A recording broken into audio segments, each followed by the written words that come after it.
And now I am pleased to introduce the president of the Josiah Macy Jr. Foundation, Dr. Holly Humphrey. Thank you, Peter. Welcome, everyone. Thank you for joining us today. Let me begin by introducing today's panelists. Dr. Cheryl Woods Giscombé is the LeVine Family Distinguished Term Associate Professor of Quality of Life, Health Promotion, and Wellness and PhD Program Lead Faculty at the University of North Carolina, Chapel Hill. Dr. Roberta Waite is Professor, College of Nursing and Health Professions, and Associate Dean for Community-Centered Health and Wellness and Academic Integration at Drexel University College of Nursing and Health Professions. She is also the Executive Director of the Stephen and Sandra Scheller 11th Street Family Health Services, operating in partnership with the Family Practice and Counseling Network. Dr. Alicia Georges is Professor and Chairperson of Nursing at Lehman College. Let's turn to an outline of what we plan to cover in today's webinar. I will begin by providing an overview of the Macy Foundation's webinar series, how it came to be, and how this topic relates to the Foundation's priority areas.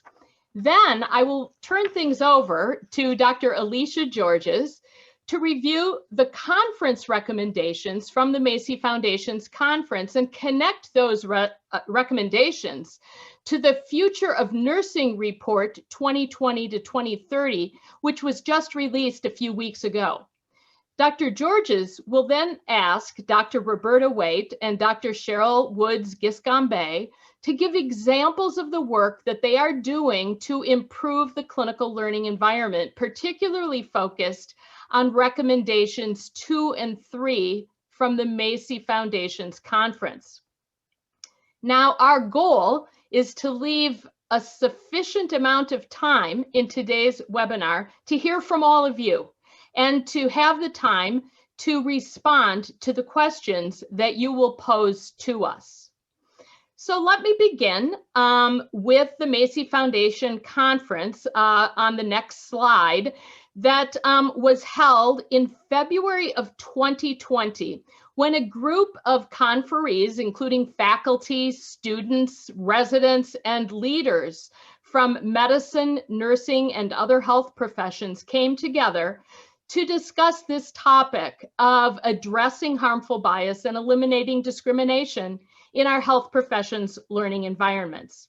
We began with a vision for our nation's health professions learning environments, that they should be diverse, equitable, and inclusive of everyone in them, no matter who they are.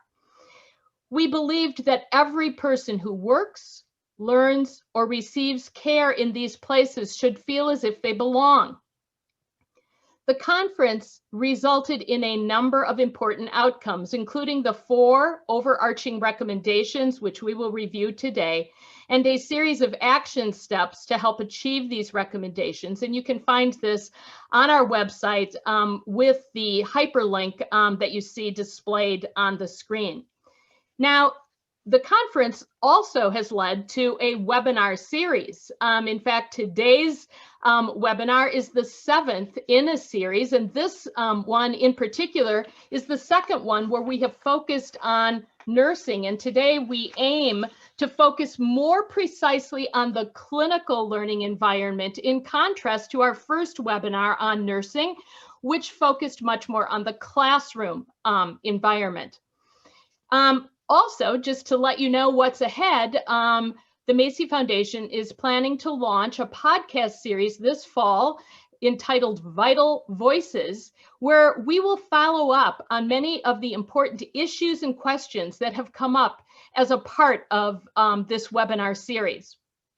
So again, thank you for joining us today and for helping the Macy Foundation advance these important conversations, which I hope will bring about lasting change in our health professions learning environments, where we can truly address the harmful bias and discrimination that continues to exist in those learning environments today.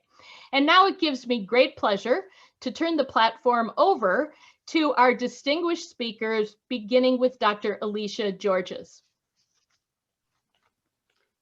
Good afternoon, and thank you so much, Dr. Humphrey. I'm honored to ask to be a co-host at this, what I see is such a critical discussion. I'd like to go over the conference recommendations with you. They're on the screen, but I will read them. I think it's important to keep saying them. To build an institutional culture of fairness, respect, and anti-racism by making diversity, equity, and inclusion top priorities. Develop, assess, and improve systems to mitigate harmful biases and to eliminate racism and all other forms of discrimination. The third, integrate equity into health professions curricula, explicitly aiming to mitigate the harmful effects of bias, exclusion, discrimination, racism, and all other forms of oppression.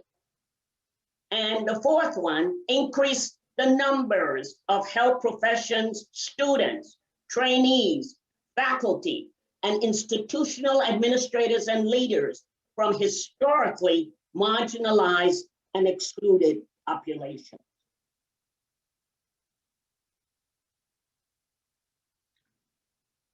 I now will talk to you about the future of nursing 2020-2030, charting a pathway to achieve health equity. Dr. Humphrey explained to you that this was published a few weeks ago by the National Academy of Medicine and the Task Force on the Future of Nursing.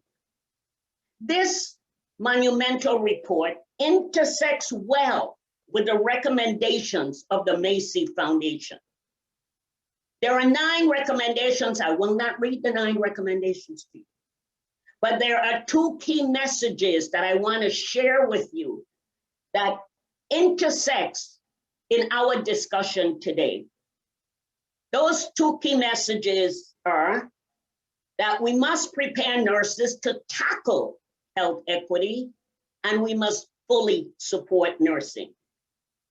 As we hear from our esteemed colleagues today, you will see the interconnectedness with these messages and the recommendations of the Macy Foundation, and as nurses taking action on harmful bias and discrimination in the clinical learning environment. Now, I would like to engage these 2 distinguished scholars, Dr. Cheryl Woods Giscombé and Dr. Roberta Waite, to give specific examples and concrete suggestions regarding how their work addresses the important recommendation 2, to develop, assess, and improve systems to mitigate harmful biases and to eliminate racism and all other forms of discrimination. So Dr. Waite, I will call on you first to give us some exemplars. Thank you so much. And thank you for the opportunity to share. So as director of the Stephen and Sandra Schiller 11th Street Family Health Services Center, which is operated in partnership with Family Practice and Counseling Network, our work focuses significantly on this recommendation, particularly around racial trauma, which really is the mental and the emotional harm resulting from racism, racial bias, and discrimination. And what we've done is start to have conversations around racism. And this stems from our work on trauma-informed care. So these both really align nicely together, because what we do know is that organizations are informed by and can also be transformed by having these deep understandings of oppression and racism, and particularly how they operate. So some of the strategies at the health center that we've taken, I'll highlight, and there might be questions also during Q&A, since we're keeping this abbreviated, really revolve around examples of implicit bias and internalized whiteness, microaggressions, healing while advocating for social justice, practicing the tough dialogue when we experience racism during our workday. And these are sessions that are put together by our staff. And so I'm in a setting really that has a mix of staff, not just nurses, but the individuals from different disciplines. It truly is interprofessional. And what we've learned to do, and it's been a process over time, because we started these meetings and sessions, and I would say this learning journey around 2014. So we've been doing this for a number of years. So the process has evolved. But what it essentially has occurred is we've been having meaningful, brave, and I would say authentic conversations across differences in order to gain knowledge and really examine things that are normalized within our culture. So we are unpacking and examining things that are typically not investigated, which we often refer to as those covert or implicit biases. And this is really important because as individuals start to select topics, present, and share, this is shared not only within these sessions, but also with other colleagues within the center, as well as with students and community members. We're a center that engages students from many universities, but particularly our own as well. And so to come into this space where you're able to see these things role model and continue to learn is really important. So even learning how to talk about race is significant. And I would say a key tool that many people can use is Dr. Ken Hardy. He has some great information on how to effectively talk about race. And we had an opportunity to actually talk to him. He was a colleague of mine at Drexel, but we also used a lot of his tools and his work. And that is big because race is something that is a huge factor within our society, but we often don't have the skill set and competencies to share and talk about the information or talk about race specifically, and then to also talk about racism, because I see race as the child of racism. And so when we're talking about bias, discrimination, and racism, strategies also have to put in place to address emotions, because these discussions really evoke strong emotions. And what was really powerful for us at the Health Center as a tool and a strategy, it aligned with our work in trauma-informed care, because those principles of emotional intelligence, democracy, social learning, social responsibility, those things really helped us to carry forward these tough conversations and bold conversations that we were having. And I would say, you know, for us collectively as a group, we learned to be comfortable with discomfort, because these conversations will evoke discomfort. And it's not saying that you're not safe. And so to be able to move and usher individuals forward is important. And I think another big strategy and tool is when you're having these conversations, it's not about calling people out. It really is about calling people in and encouraging much more, I would say, upstander behavior versus trying to propagate more bystander complacency. Because you want to call this information out. You want to be able to speak to it, and you want to have language that you can talk, you know, common language around this. I think another strategy that we've been able to use are grants that I've been able to secure that really focus on, one recently through the Center for Healthcare Strategies, where we looking at anti-racism and doing a deeper dive on healing and looking at racism as trauma. So within that space, we have developed anti-racism advisory committees with community members and staff members working together to talk about issues around racism, bias, discrimination, how it shows up within spaces and how to address and talk about it. We started BIPOC and white affinity groups. For our managers, we've started anti-racist coaching for reflective supervision and looking at how do members of the community want to be recruited and engaged even in our programs, because we sort of normalize how we think we want things done, but we don't ask. And so those things are really important. And I would say that when we're having these conversations, it's important to not target people, not speaking directly and targeting people, but targeting the behavior. And saying, statements such as, what you said made me feel uncomfortable. How do you actually start to have those conversations are really important as well.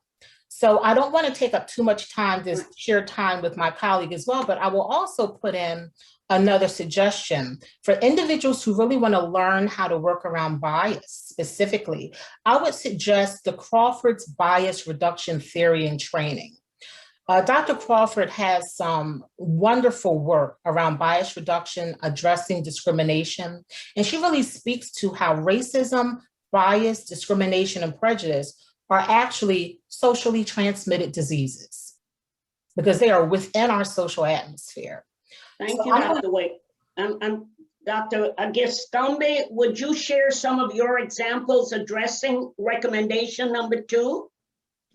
Yes, thank you so much, Dr. Georges. And I really love what my colleague, Dr. Waite, is sharing. And I think her perspective represents the idea that, we need to come at this in a different way. When I heard her talking, it relates to what we're doing at the School of Nursing at UNC, and what's recommended, I think, is to consider the humanity and to integrate compassion, reflective practices.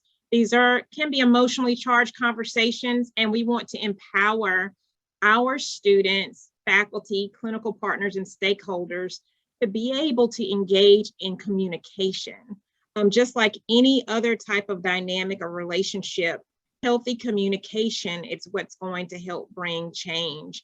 And healthy communication comes from a state of reflection, self-awareness, empathy and respect for others, and a common goal. And as nurses and nurse educators, our common goal is the health and well-being of all people. And that cannot be achieved when there is bias, stereotyping, discrimination, racism, or other types of oppression or microaggressions, implicit or explicit bias.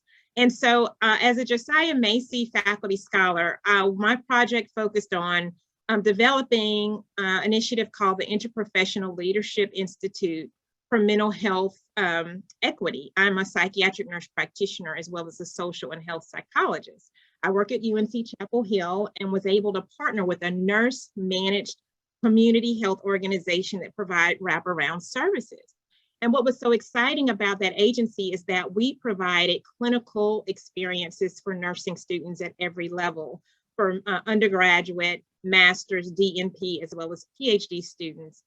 And the agency was a living example for best practices to address harmful bias, in that we cared for all types of representatives from the community, people who were underserved, people who had substance abuse disorder, people who were low income, people who were majority of diverse or non-white racial ethnic backgrounds, et cetera.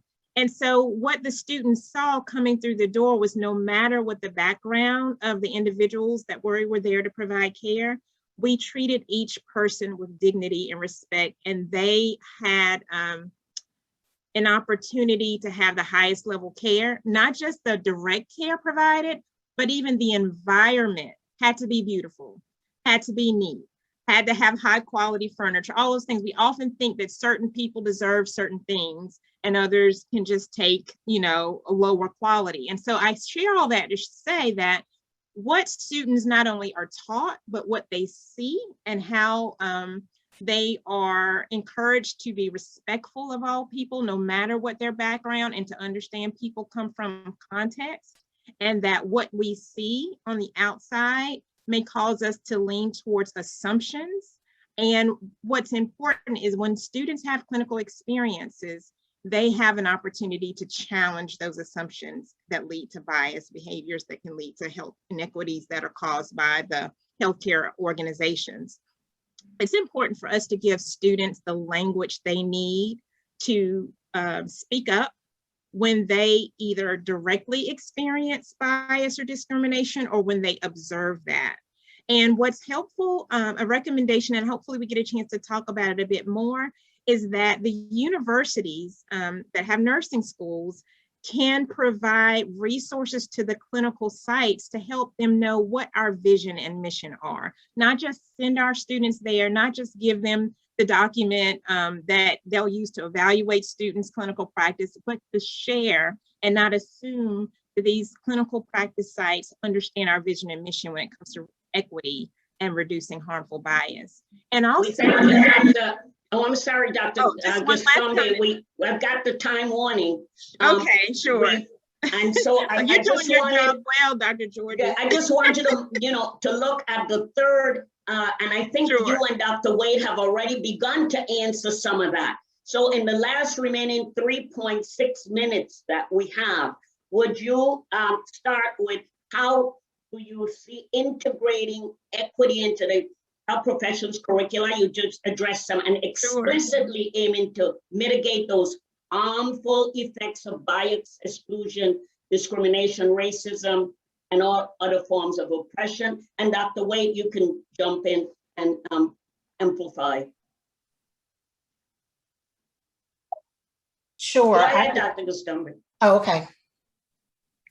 Dr. Giscombé, okay. So the part that I was about to mention was offering continuing education units to our clinical partners that have content that we can't assume they have. They're not our students, they're our partners, but most clinical professionals need continuing education. So how can we support them in that? By offering continuing education units that address bias, discrimination, and racism. So it's a win-win situation. Other resources that I think are extremely helpful, I'll share those and then yield to my colleague, is information provided by the National League of Nursing. There's a program that they have called Taking Aim, the Taking Aim Initiative, and that can be found online. Another colleague, Dr. Rumay Alexander, a nursing colleague, recently published an essay with the Association of American Colleges and Universities about nurses being game changers, how we transform nursing for more equitable future. So there's information out there. There's the American Nurses Association's position statement on the nursing's role to address disparities, as well as work by the National Coalition of Ethnic Minority Nurses and the Association for Men in Nursing. So we have resources. We need to ask ourselves, how are we using those resources? And how are we helping people to communicate what's happening in a way that's reflective, compassionate, and equitable? So thanks for your time. And I look forward to we've got 1 minute to sum up. So if you have some other exemplars you'd like to share with us. I think my colleague really highlighted it. I think the two things that I would just say is we need to make sure that we are defining terms, because when we have conversations, we all have assumption on what words mean when we're thinking about them. And I think that's a huge piece for where we even start with students. For the Macy project that I did, this is integrated, but this is a key piece because many students really don't even understand even the basis around racism. And then I would say next, we really have to do much more self-interrogation. It's more than just reading at a distance, but how does it apply to you? How are you doing that self-interrogation with the content that you're learning about? And you're critically assessing how are your values aligned with your decision-making and the behaviors that you demonstrate. So modeling is key. So I think we can turn it over now for Q&A. Right, Dr. Giscombé and Dr. Waite, I thank you for sharing your important work, and not just your work, but the impact your work has had on communities and professionals. And I will now turn this back over to the president of the Josiah Macy Foundation, Dr. Holly Humphrey. Okay, well, thank you very much, Dr. Georges. You are a taskmaster. We wanted to make sure that we save time to field the questions and comments from all of our participants, because as I hope you can all see, our panelists have a wealth of experience and knowledge to share. So this is the time for you as participants to go to the Q&A function and put your question into that Q&A, and we will be prepared to respond to them. So to get things started, let me first of all turn to Doctors Waite and Giscombé and ask you to, you highlighted some really wonderful and it sounds like impactful programs that you've both been in leadership for. And I'm wondering if you could just tell us what kind of feedback have you received from your students, and what kind of feedback have you received from your faculty related to the programming that you described? So Dr. Waite, can we start with you? Absolutely. Actually, it really has been phenomenal. We get positive feedback from students even at the time. But I would even say in hindsight and reflection, I have ongoing relationships with students from the program. And I think as they continue to grow and be out in the field and experience life, they see how impactful what they did learn and experience in the program has prepared them. And I would even say sort of plant the seeds and open their eyes. Unfortunately, oftentimes within the program, students are always discussing cultural competency, even to a limited extent.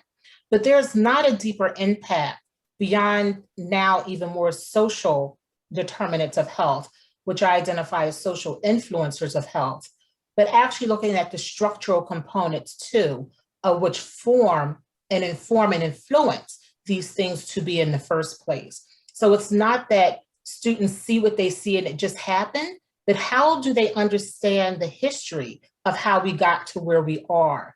Many students aren't informed about those processes. So integrating these things within content, within the classroom, having the discussions of vulnerability, and learning with and from students. That's really how I see it. I bring a certain level of expertise, but so do students. And providing that open climate and that curiosity and encourage students to question, what are their beliefs? What are their values? What are their actions? When these things show up.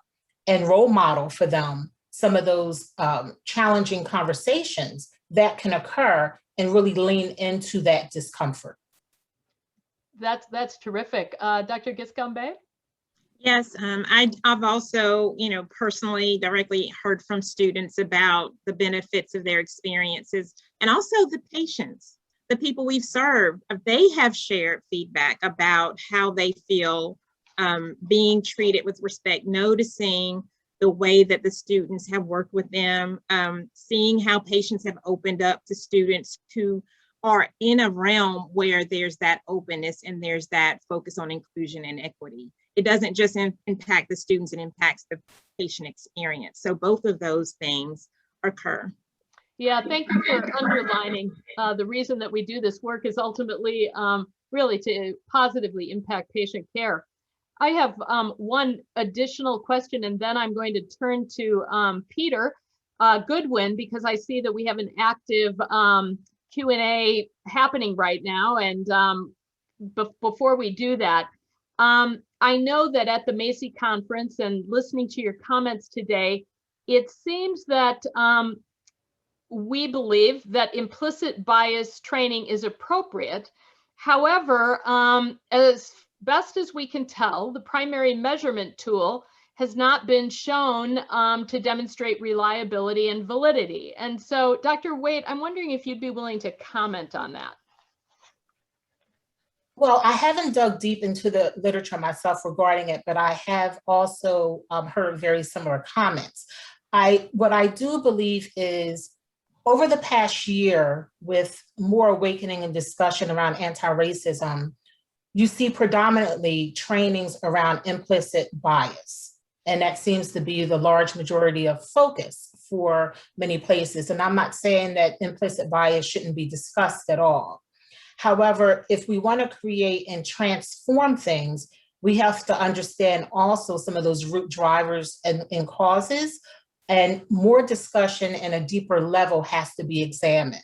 I would also add that while there is implicit bias that's discussed, we really see it. And when I say we have these discussions at the health center, we really see these things as unexamined or uninvestigated because those biases are there. People know it, right? And I would use an example, for instance, if anyone has watched a really brief but powerful video that was put on, I believe it was by Jane Elliott. She's the one who did the blue eye, brown eye. And she had a group of an audience. And I think her comment related to how many people in this audience want to be treated as a Black individual. Mm. No one raised their hand. And she said, well, no one raised their hand, but I did ask a question. And that's because people know. Mm-hmm. It's not implicit, it's not unconscious, they know, right? So when you ask those type of questions, it's there, no one wants it, they know what happens, but then how do you act? So it is pushed, I guess you could say, below, but there is an awareness there. Because when you ask that question, no one is jumping up because you know within society what happens. Yeah, good. Okay, let me turn things over to Peter and move forward with more questions. Thank you, Holly.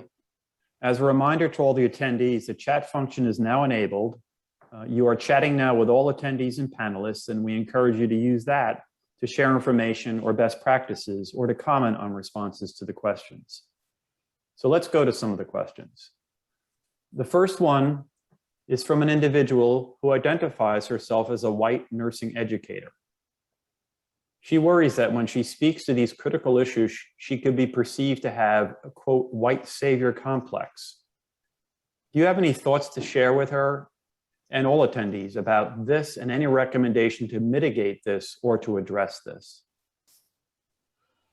I think this is a really common and very, very important question. So Dr. Giscombé, are you willing to tackle that one? Sure, and thanks, Peter, for the question. First, I want to applaud this nursing educator for her courage and her willingness to stand up and to address these issues.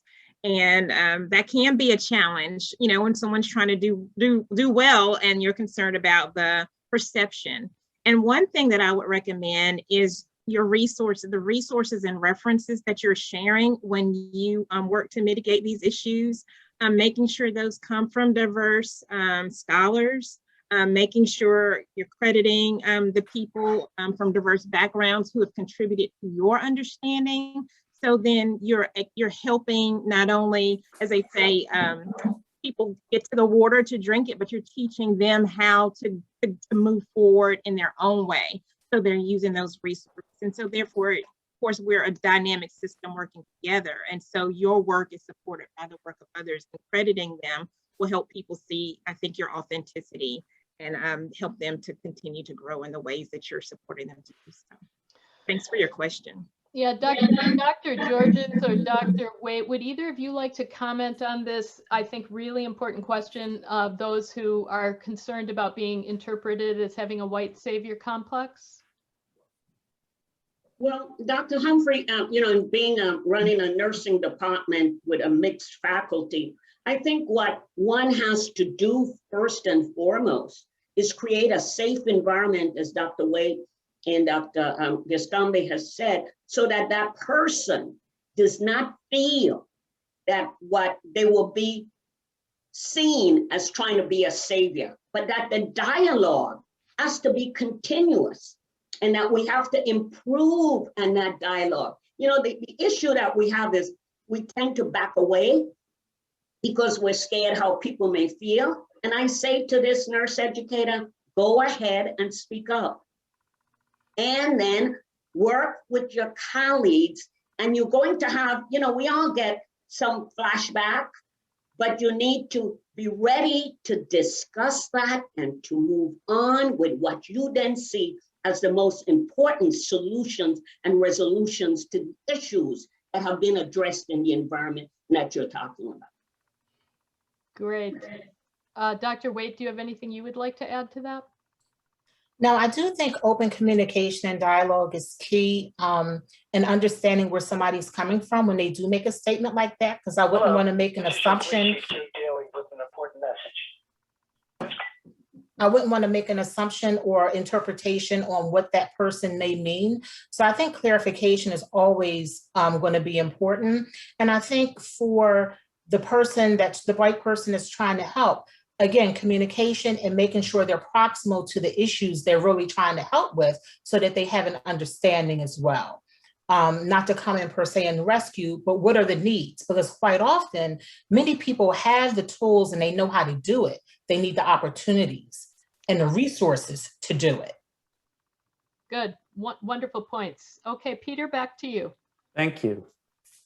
This next question comes from a nurse educator who currently uses the implicit association test with both undergraduate and graduate nursing students as a way to start the conversation about implicit bias.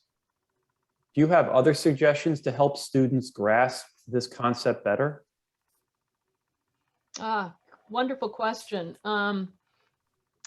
Dr. Giscombé, would you like to take a start at that one?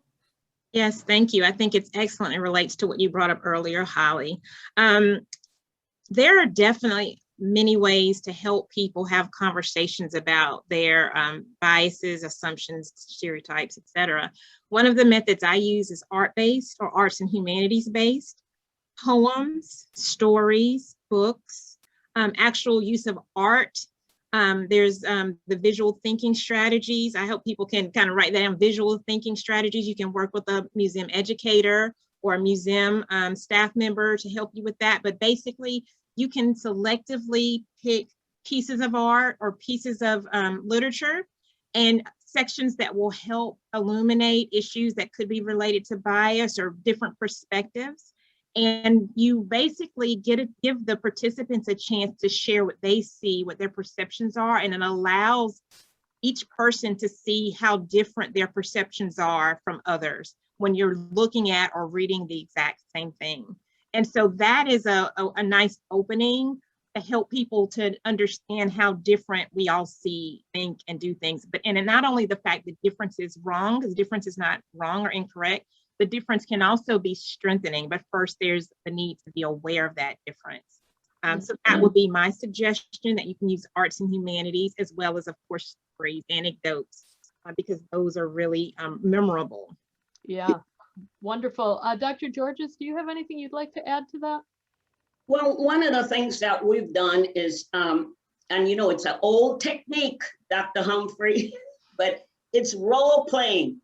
And having, and there's some old things that are still good, where one begins to address some of in the whole scenario and have the students, graduate or undergraduate, pick out what they're seeing as the biases, but not stopping there, then moving to how can we resolve, or how can we put together some plausible, some realistic solutions. And I'll tell you some of the ones that I've used in the past is have people come very different, very diverse, people who are not feeling very good about each other because of some of the statements made about their race or their gender or their sexual preference, and make them have lunch together and just sit there in a social environment and begin to talk about things. And you know, one of the things that came out that was interesting, they had to bring their own food, and they found out how they had some of the same likes, and it begun the dialogue. I don't know what has happened in the last 10 years or so after that, but it begun the dialogue. Wonderful. Could you say a little bit more about the role playing? Because you're absolutely right. That is a old tried and true methodology. What about the faculty development? How do you ensure that the role playing really is meaningful, and that those who are overseeing and doing the teaching and debriefing are properly trained to carry out those tasks? You're asking me, Dr. Humphrey? Yeah, yes. Oh, yeah, one of the things, and we haven't done it lately, to be honest with you, but one of the things that we have done, that one of my graduate director, Dr. Campbell, has done, is we've used actors from our theater program to create what we wanted in the scenario. It was to help graduate students to communicate with, quote, a pregnant mother, a mother who may be, having problems or issues. And Dr. Campbell created a scenario because we wanted to dig deeper in how those graduate students will be able to work with people who are different. Yes. You know, they're different, you know, and so I think it worked out. We haven't done it for a couple of years, but it worked out from what I've heard from her about, you know, that she thought it was impactful. Terrific. Dr. Waite or Dr. Giscombé, do you have anything you'd like to add to the faculty development piece or the question more broadly? No, just a couple of points I just want to just talk about. I mean, I think we have to be honest. Everyone has biases. You know, I think the biggest piece is, do we know what they are? And those biases that are harmful, we really need to be intentional in investigating. And so many people make assumptions, you know, which create the biases. And I think the relationships and getting to know people that Alicia is talking about, Dr. Georges, is so powerful. We separate ourselves so much and we make those assumptions and then we grow into, you know, biases that we have. And I think if people really start to come together and start to know each other, because the more we know each other, there's so many more similarities that we have with one another, but it really is opening that door and really starting to connect with individuals, I would say, that's outside of your bubble, right? I think that is so powerful and so important because we separate and segregate ourselves so much in so many different places of where we work, live, worship, everything that we do. And we really have to learn to come together more and do things more because we don't have that many differences among each other. Yes. Okay, back to you, Peter. I see we have a lot of questions popping up. Yes, thank you. This next question gets at sort of institutional level. Can you speak to the ways that anti-racism cultures are being created and, importantly, being measured? And what, if any, actions should administrators require of their teams? Okay, very important high-level question. Who'd like to tackle that one? I'll start a little bit because that's a packed question. Yes. On so many levels. And so I'll just start a little bit and then have my colleagues jump in as well. I think, you know, over the past year specifically, many organizations and institutions have made statements, right? Visionary statements. And I think that is important to state. But then what is the action that comes with it? We're talking about changing a culture. And really to do that, I think you really have to hit things at multiple levels because there are individuals who are internally and externally driven, and you're going to have individuals within higher education who don't even believe racism exists, right? We start from an operation of racism does exist in learning history. So you're not having everyone come to it in the same way, but even for those individuals, you can identify what are expectations of conduct that you desire within this particular context. So I do believe it has to be built in within mission statements. I think it needs to be built in its expectations as far as promotion and tenure for different types of advancement, for compliance issues in education, just like we have to do with child abuse and many other things. It needs to be fit within that realm as well.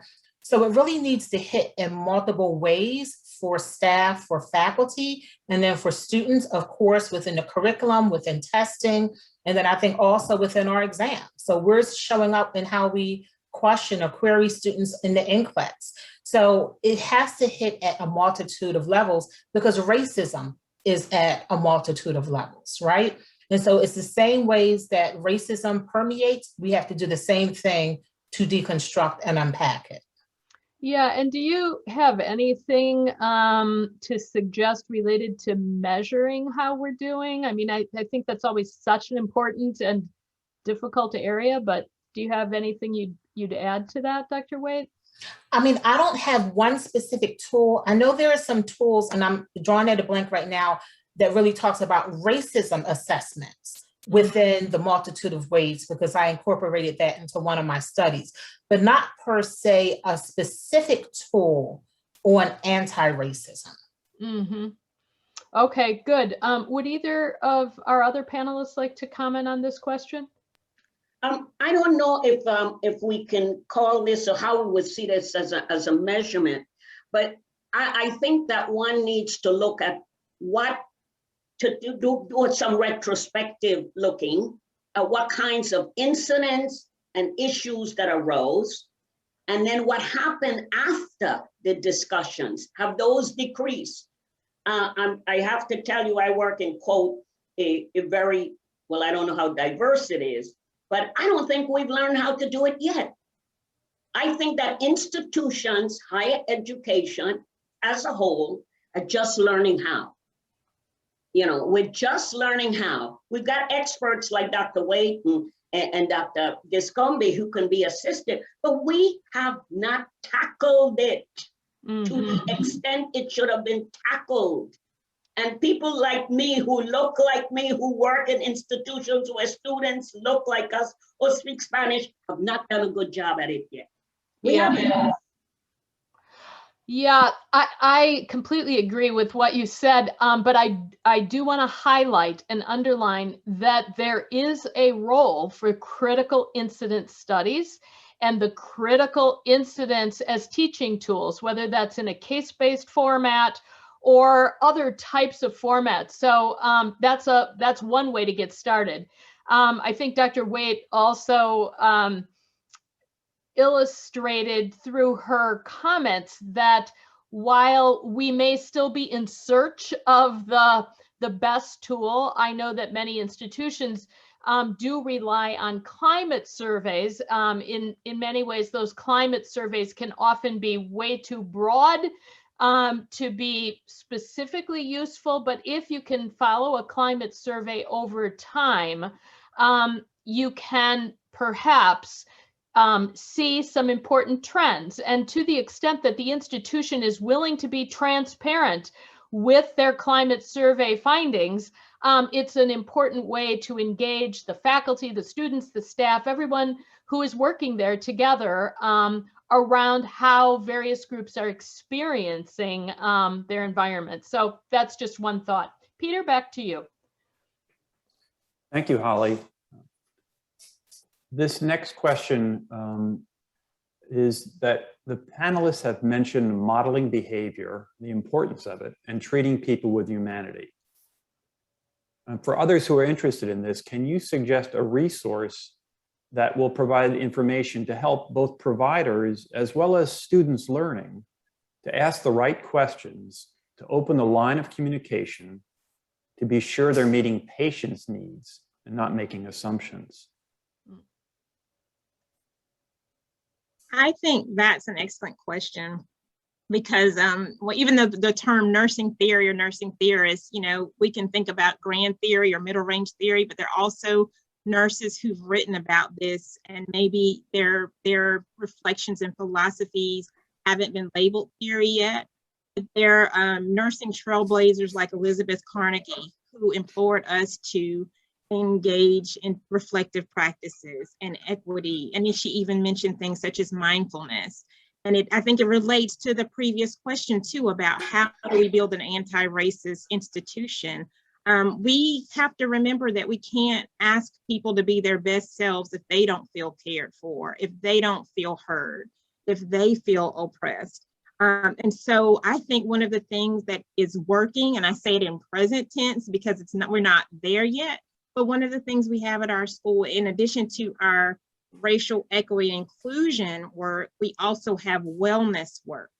So caring for the caregiver and bringing those things together. So then it creates an environment of supportive dialogue. Another, you know, I mentioned Dr. Carnegie. Another one is Jean Watson. Now, no one would ever say Jean Watson is an equity theorist. They wouldn't necessarily say that, right? But if you look at the components of Jean Watson's caring theory, it involves having conversations that are difficult. It involves self-awareness. It involves humanity. It involves the basics of the lived experience that we take for granted. So those are just two of many that I'd like to mention. Good. Thank you. Any other comments on that question? No, you know, I just hope that we don't forget, even outside of the theoretical higher level things, a lot of what we learn in our introductory sociology, anthropology courses in talking about humans and the human experience. I mean, really digging down deep into those areas and continue to build on that is really important. So I don't want to forget some of the basics, because the arts and sciences courses that as nurses and many other disciplines have taken it's relatable to the information that even when we're talking about the caring theory and humanism, is integrated within that as well. Mm-hmm. Yeah, thank you for that. That's a very important point. Peter? Thank you. This next question returns to a theme from earlier in the Q&A. This individual, who identifies as a white female educator, wants to find out how one can relate to students, her students, when they feel discrimination, either from patients or from classmates. Good. Okay. Again, this does go back to a theme we spoke about earlier, but I know many are asking this. So, Dr. Waite, would you like to start off? Well, when we think about discrimination, I think we have to remember we're talking about prejudice plus action. So if you're being discriminated against, there's some action that's taken place. So I think exploring that is going to be important. So it's not just necessarily a feeling, it's an act being carried out. So exploring and identifying specifically how a person is stating they're being discriminated against, that has to be discussed. There has to be a discussion there. There's no running away from it, because even if it wasn't that person's intent, it's the impact. And I think that's really what's important. And that really comes into play significantly when we're talking about, you know, oppression, because typically for individuals who are more subjugated, you know, it really is about the impact. And often individuals who are more privileged, they talk about that was not my intent. But those type of insidious things can create an environment so that individuals who are discriminated against might be either more silent, might grow more in anger, in rage. And so I think that discussion has to occur to mitigate the injustice that has taken place based on what this person is saying. Thank you. Dr. Giscombé, would you like to comment on this? Yes, I just want to add, sometimes affinity groups are quite helpful. Sometimes individuals may feel re-traumatized when they're asked to share stories of direct experiences with racism with people that aren't of their group. So it doesn't mean that coming together in an integrated setting is not important. Of course that is. But also creating safe spaces that bring groups, affinity groups. And, you know, we talked a lot about race today, but when we know that as we're talking about harmful bias and addressing that, it's issues related to race, nationality, sexual orientation, all of those things are important. And sometimes it is helpful for people to feel like it's okay for them to come together with a same group to discuss those things so that they can be fortified to then discuss in more diverse groups. I hope that makes sense. But sometimes it can be re-traumatizing to be asked, what is your perspective of what happened? Even though, of course, we need to know that, how do we have to also remember how that's making that individual feel? And is that bringing more distress or is it bringing a solution? Yeah, thank you. I think the importance of the affinity groups is a really important theme.